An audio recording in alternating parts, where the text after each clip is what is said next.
Class 12 के हमारे जितने भी एमपी बोर्ड के विद्यार्थियों की त्रैमासिक परीक्षा होने वाली है, उनके लिए लेखा शास्त्र यानी अकाउंट का पेपर के लिए यहाँ से मैं आपके लिए बहुत ही महत्वपूर्ण जो प्रश्न बैंक आपके लिए जारी की गई है उसके लिए क्वेश्चन लाया हूँ, और उन क्वेश्चनों में से भी सिलेक्टेड क्वेश्चन बता दूंगा ताकि आपको पेपर में ज़्यादा मेहनत करने की ज़रूरत नहीं पड़े।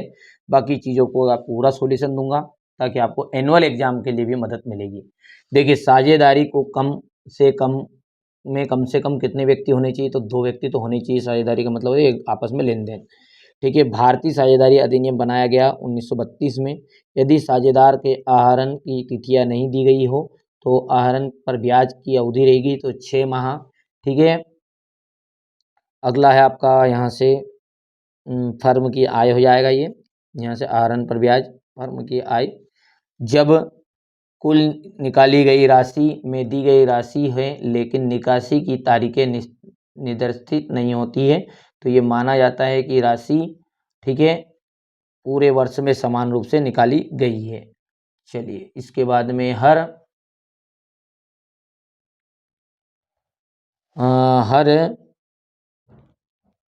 कहाँ ये हो गया, हर पूरे वर्ष निकाले गए लाभ हानि विनियोग खाते का प्रारंभिक शेष शुद्ध लाभ आंसर आ जाएगा। चलिए, इसके बाद में आगे बढ़ते हैं। अनुबंध है और साझेदारी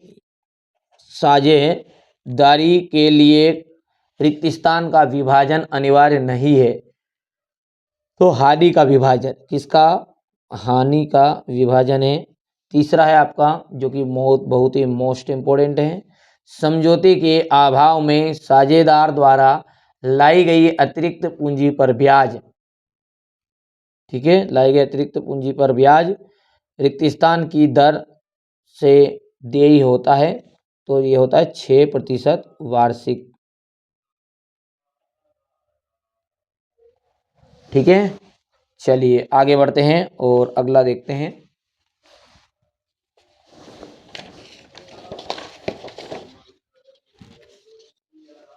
ध्यान से देखेंगे, अगला है साझेदारी व्यवसाय में भारतीय साझेदारी अधिनियम जो है वो 1932 में लागू होता है तो यहाँ पर अपन लिख देंगे 1932, जो कि मोस्ट इम्पोर्टेंट है।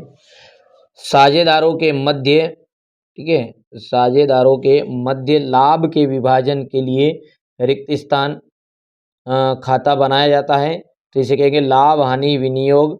ठीक है, तो लाभ हानि विनियोग, लाभ हानि, ठीक है, ये पीएल बोल सकते हैं अपन, पीएल, लाभ हानि विनियोग। ये भी आपका बहुत ही महत्वपूर्ण है क्वेश्चन है। इसके बाद में आगे बढ़ते हैं।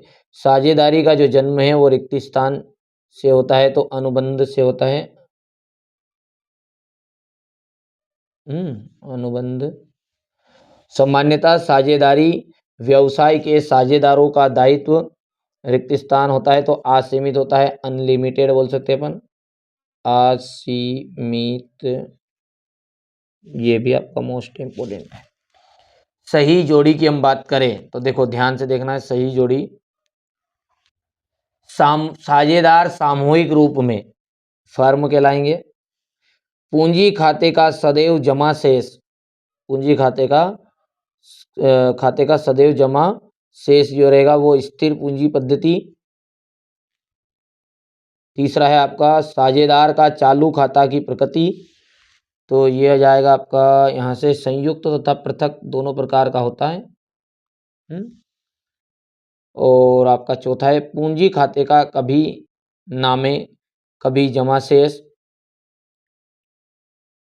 चौथा जो है पूंजी खाते का कभी नामे कभी जमा शेष, ये आपका इम्पोर्टेंट है चौथा वाला, और ये दूसरे वाला इम्पोर्टेंट है, ध्यान रखना है। तो इसका जाएगा आपका परिवर्तनशील पूंजी पद्धति, लाभ हानि नियोजन खाता की प्रकृति, तो यह नाम मात्र का खाता, ये भी आपका इम्पोर्टेंट है पांचवा भी। छठा है आपका साझेदारों के चालू खाता में लेखा, साझेदारों का वेतन का प्रत्येक साझेदार का दायित्व, प्रत्येक साझेदार का दायित्व जो होता है वो होता है आपका असीमित, असीमित, ठीक है, या फिर अपन बोल सकते हैं एजेंट होता है वो, ठीक है, यहाँ से एजेंट ऑप्शन राइट रहेगा। तो ये आपका इम्पोर्टेंट है ये। और अंत वाला प्रत्येक साझेदार फर्म का, ठीक है, तो ये बचा हुआ आपका आ जाएगा व्यक्तिगत खाता। तो ये आपका हो गया 7वां। ठीक है भैया, आगे बढ़ते हैं। चलिए क्वेश्चन नंबर अगला पढ़ते हैं। तो सत्य सत्य है।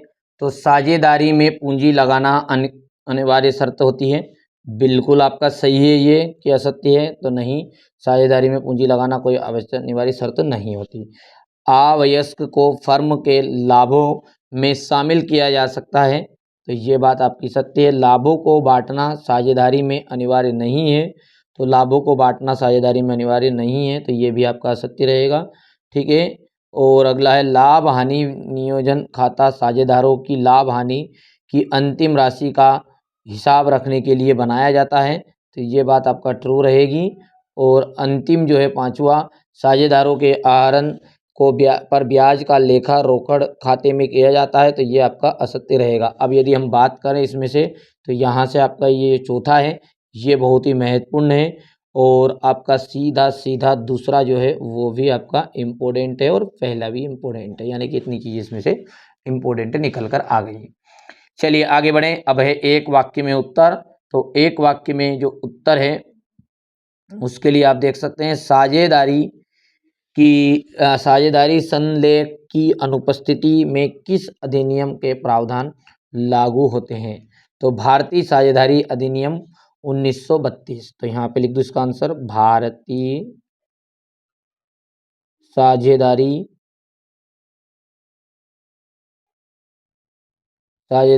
अधिनियम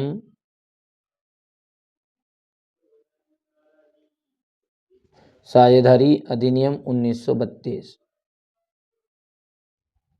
ठीक है, हो गया।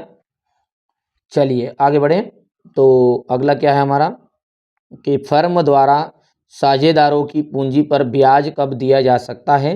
तो ये ब्याज दिया जाता है लाभ होने पर, यदि संलेख में प्रावधान हो तो। ठीक है, यदि लाभ हुआ तो देगा। तो लाभ होने पर, लाभ होने पर फर्म में कौन सा साझेदार होता है? तो कोई भी सक्षम व्यक्ति, इंडिविजुअल। तो यहाँ पर अपन लिख भी देते हैं INDIVIDUAL।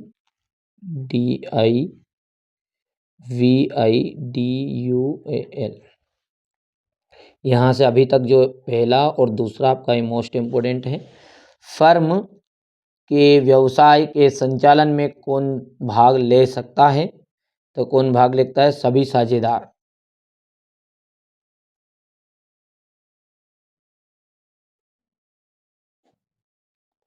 एक्स वाई तथा वाई बिना समझौते के साझेदार हैं। वाई फर्म में 18,000 का ऋण दिया तो वाई को किस दर पर ब्याज प्राप्त होगा? ठीक है, तो ये आएगा आपका 6% वार्षिक। ये आपका इम्पोर्टेंट है बस। ठीक है, आगे बढ़ते हैं। तो आपका अति लघु उत्तरीय प्रश्न उत्तर आ गए हैं। यहाँ से देखो बच्चों, प्रश्न आंसर में साझेदार किसे कहते हैं, साझेदार, ठीक है, का अर्थ बताइए। तो साझेदारी अधिनियम 1932 के अनुसार साझेदारी की परिभाषा। तो यहाँ से आपका तीसरा बहुत महत्वपूर्ण क्वेश्चन है। इसके बाद में साझेदारी संलेख का क्या है, ये 5वां इम्पोर्टेंट है। 5 के बाद में आपका लाभ हानि नियोजन खाता क्या है, ये 8वां इम्पोर्टेंट है आपका। ठीक है, और अंतिम यहाँ से अपन देखे बात, तो स्थिर पूंजी खाता क्या है। ठीक है, इसके बाद में स्क्रीनशॉट ले लिया आपने, ये आपको जरूर सॉल्यूशन के साथ कंप्लीट कर लेने हैं। यदि हम बात करें लघुत्री के लिए, तो इसमें देख लेते हैं। तो यहाँ से देखिए, इसमें आपका पहला क्वेश्चन इंपॉर्टेंट है, दूसरा भी आपका मोस्ट इंपॉर्टेंट है, तीसरा भी है। यदि इन दोनों के कंपैरिजन करें तो ये तीसरे वाला जो है दायित्व वाला अधिकतर मोस्ट मोस्ट मोस्ट IMP है दोनों के कंपैरिजन में। ठीक है, इसके बाद में आपको सीधा सीधा चौथे पांचवा पे ध्यान कम देना है। और छठा क्वेश्चन जो है यहाँ से छठा क्वेश्चन, ठीक है, हो गया।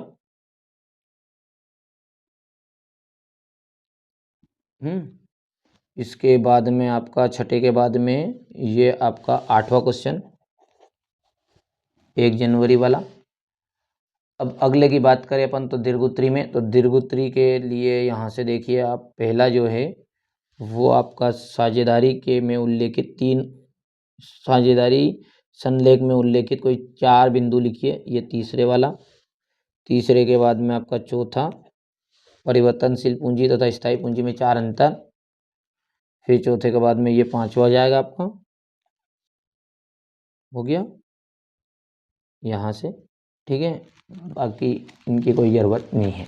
तो ये था बच्चों, मेरे प्यारे बच्चों के लिए मैंने यूनिट 1 में से चीज़ें बता दी हैं जो त्रैमासिक परीक्षा के लिए भी आपके बहुत ही ज़्यादा इम्पोर्टेंट है।